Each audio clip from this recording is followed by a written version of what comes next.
Assalamualaikum warahmatullahi wabarakatuh. Alhamdulillahirrabbilalamin. Wabihi nasta'inu ala umuri dunya waddin.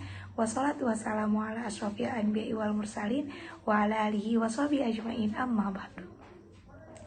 Sebelumnya perkenalkan, nama saya Suri Surija, kelas 1D dengan NIM 12240600153, jurusan Ilmu Komunikasi Hubungan Masyarakat, Fakultas Dakwah dan Ilmu Komunikasi. Pada kesempatan ini saya akan menyampaikan mengenai tugas UAS Ilmu Komunikasi.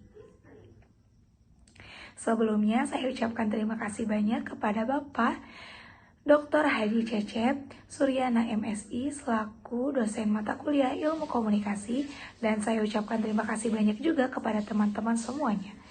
Nah, sebelum kepada pembahasan, saya ingin menyampaikan bahwa beberapa pernyataan yang akan saya sampaikan itu bersumber dari buku Ilmu Komunikasi Suatu Pengantar dan beberapa sumber lainnya dari internet, juga jurnal lainnya.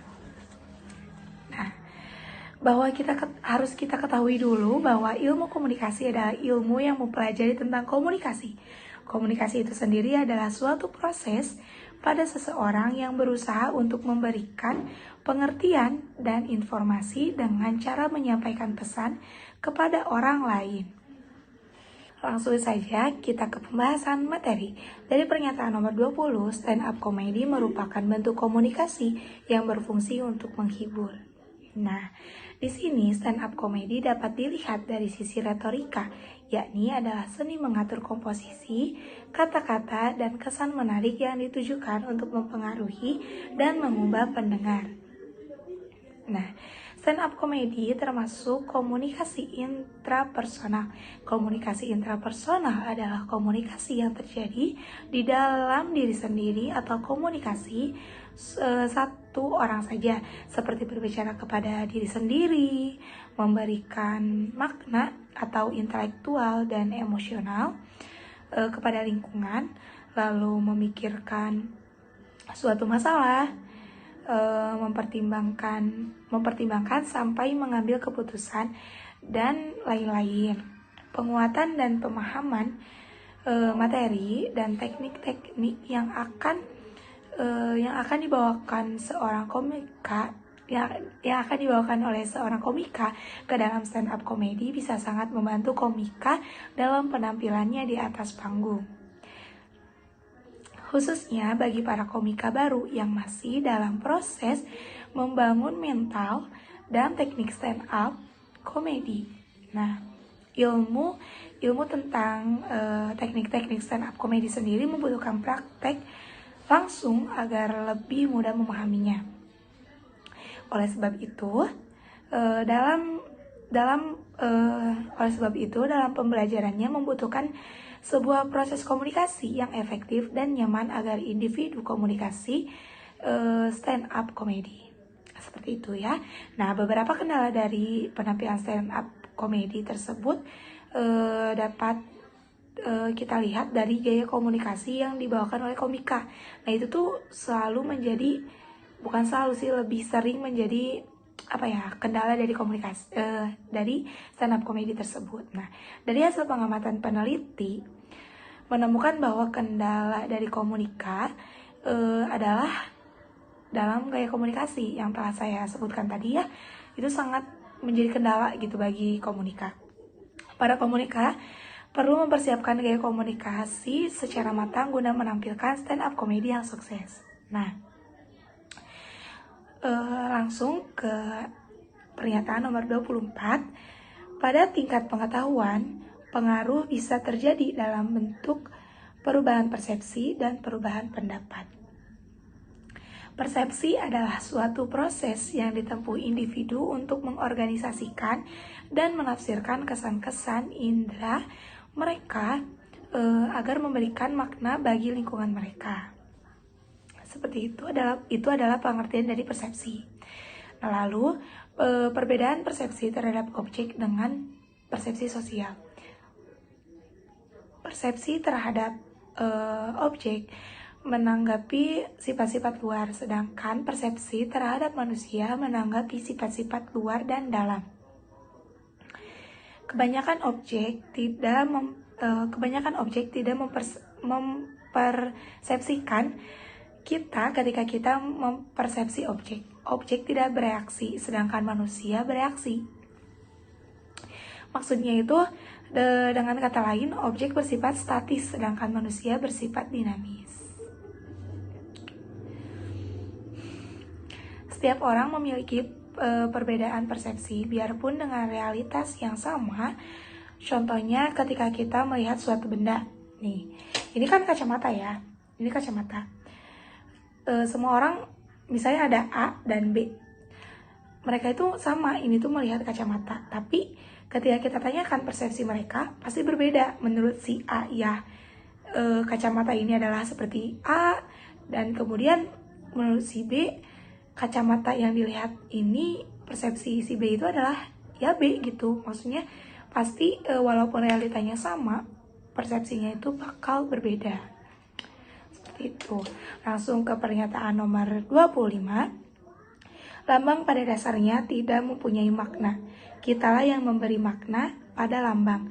Maka komunikasi pada prinsip ini termasuk pada suatu proses simbolik. Nah, saya setuju dengan pernyataan ini karena dari buku Ilmu Komunikasi Suatu Pengantar karya Deddy Mulyana, Profesor Deddy Mulyana menyebutkan bahwa lambang atau simbol adalah sesuatu yang digunakan untuk menunjukkan sesuatu lainnya berdasarkan kesepakatan sekelompok orang. Lambang meliputi kata-kata, perilaku nonverbal, dan objek yang maknanya disepakati bersama. Lambang pada dasarnya tidak mempunyai makna, kitalah yang memberi makna pada lambang.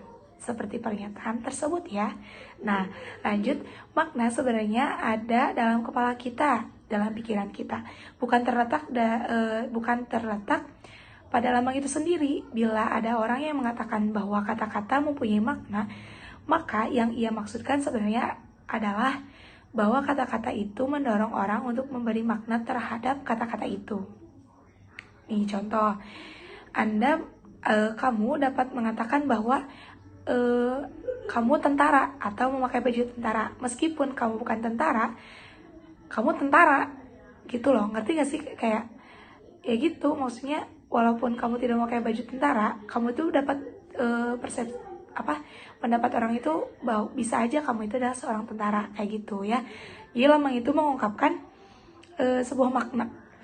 Atau kata lain, kamu mengacungkan jempol kepada kawan kamu yang baru selesai menyanyi di panggung.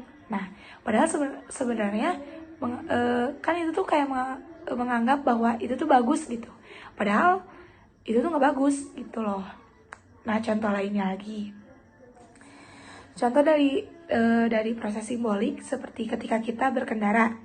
Nah, lalu kita melihat lampu traffic light atau lampu merah berwarna merah, maka secara otomatis kita semua akan berhenti. Kemudian pada saat lampunya menyala warna hijau, maka kita semua akan jalan kembali, seperti itu. Lanjut ke pernyataan nomor 27, kesamaan dalam hal-hal tertentu, misalnya agama, ras, suku, bahasa, tingkat pendidikan, tingkat ekonomi, hobi akan mendorong orang-orang untuk saling tertarik sehingga pada gilirannya menjadi dekat dan komunikasi mereka menjadi efektif. Nah, saya juga setuju ya dengan pernyataan ini. Maksudnya gimana ya, semakin mirip latar belakang sosial atau budaya seseorang, semakin efektif gitu komunikasinya. Komunikasi juga akan menemukan bentuknya secara lebih baik apabila menggunakan komponen-komponen budaya. Komunikasi yang efektif adalah komunikasi yang hasilnya sesuai dengan harapan para pesertanya. Gimana ya? Bukan pesertanya, kayak antara orang-orang yang terlibat dalam komunikasi tersebut. Nah, makna suatu pesan baik verbal maupun non-verbal pada dasarnya terikat budaya. Kesamaan dalam hal-hal tertentu, misalnya agama, ras, suku, bahasa, tingkat pendidikan, tingkat ekonomi, hobi akan mendorong orang-orang untuk saling tertarik sehingga pada gilirannya menjadi dekat dan komunikasi mereka menjadi lebih efektif. Ketika kita menjadi mahasiswa baru nih, pasti kita kan bertemu dengan orang-orang yang baru kan. Nah, semisal kita bertemu dengan orang yang rumahnya dekat atau sedaerah lah ya gitu, pasti obrolannya lebih nyambung dan lebih nyaman. Berbeda dengan kita berbicara dengan teman yang asal kotanya, asal daerahnya itu berbeda. Pasti kita lebih kayak kurang efektif gitu, kayak kurang efektif aja gitu ngobrolnya, karena ada sesuatu topik yang kemungkinan antara satu dan yang lainnya itu nggak mengetahui gitu. Lanjut ya ke pernyataan nomor 39. Suatu hari ibu melihat piring kesayangannya pecah oleh ayah. Lalu ibu berkata, "Sayang." Nah, di keesokan harinya ayah memberikan kejutan dengan menaruh amplop uang yang tebal dalam buket bunga untuk ibu. Ibu lalu berkata, "Sayang." Nah, kata sayang yang ibu ucapkan merupakan satu kata, namun cara ibu mengungkapkannya membuat artinya menjadi beda. Hal ini disebut dengan parabahasa. Nah, parabahasa adalah suatu studi tentang fenomena vokal menunjukkan pada sesuatu di luar atau sebagai tambahan pada bahasa itu sendiri.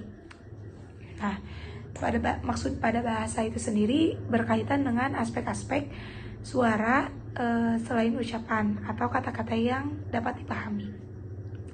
Menurut Edward T. Hall, masih dalam bukunya Mulyana, mengatakan bahwa menamai bahasa nonverbal itu sebagai bahasa diam atau silent language, dan dimensi tersembunyi atau hidden dimension suatu budaya. Disebut diam dan tersembunyi karena pesan-pesan nonverbal tertanam dalam konteks komunikasi.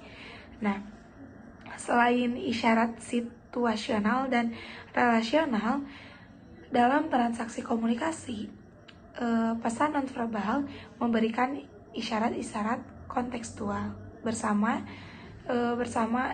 isyarat verbal dan isyarat kontekstual. Pesan nonverbal membantu kita menafsirkan seluruh makna pesan nonverbal membantu kita menafsirkan seluruh makna pengalaman komunikasi. Nah, mungkin sekian pemaparan dari saya. Masih banyak kekurangan, jadi mohon maaf yang sebesar-besarnya atas kekurangan yang telah saya perbuat. Nah, semoga apa yang saya sampaikan berguna untuk diri saya sendiri dan banyak orang pada umumnya. Wabillahi taufiq wal hidayah. Wassalamualaikum warahmatullahi wabarakatuh.